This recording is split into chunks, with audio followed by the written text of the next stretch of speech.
నువ్వు సెట్టుకు మధ్యలో ఇంతసేపు రెస్ట్ తీసుకున్నావు అనుకో, నీకు మజిల్ పెరగదు, ఏం పెరగదు. అవునా?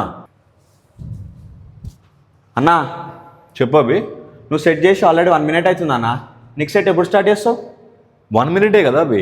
1 minute చాలా ఎక్కువ అన్న. సెట్కి మధ్యలో ఇంత రెస్ట్ ఇస్తే నీకు మజిల్ పెరగదు. అవునా? మరి ఎంతసేపు రెస్ట్ తీసుకుంటే మజిల్ బాగా పెరుగుతుంది? అన్న 30 seconds రెస్ట్ చాలా ఎక్కువ అన్న. ఫస్ట్ సెట్ పంపు దిగకముందే నెక్స్ట్ సెట్ పర్ఫామ్ చేయాలి. అవునా? మరి అట్లయితే ఆ 30 seconds రెస్ట్ కూడా దేనికి? ఆ డంబెల్స్ అది కింద పెట్టకుండా కొడుతూనే ఉండొచ్చు కదా వచ్చిన కాడ నుంచి పోయేదాకా, ఇంకా మజిల్ బాగా పెరుగుతుంది. అన్నా అంత ఎటకారం దేనికన్నా? ఎటకారం కాదభి. సెట్ అయిపోయిన తర్వాత ఎగ్జాక్ట్గా ఎంత రెస్ట్ తీసుకోమంటావు?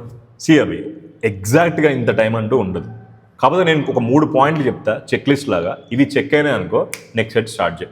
ఫస్ట్, నువ్వు ఒక సెట్ చేసిన తర్వాత ఒక సెట్ని ఫెయిల్యూర్ చేసుకో, నీకు ఆయాసం లాగా వస్తూ ఉంటుంది, ఒక గ్యాస్పింగ్ ఫీలింగ్ వస్తుంది కదా, ఆయాసం అనేది కంట్రోల్ అవ్వాలి. అంటే నీ హార్ట్ బీట్ అనేది కొంచెం నార్మల్ స్టేట్కి రావాలి. You should be ready for the next set.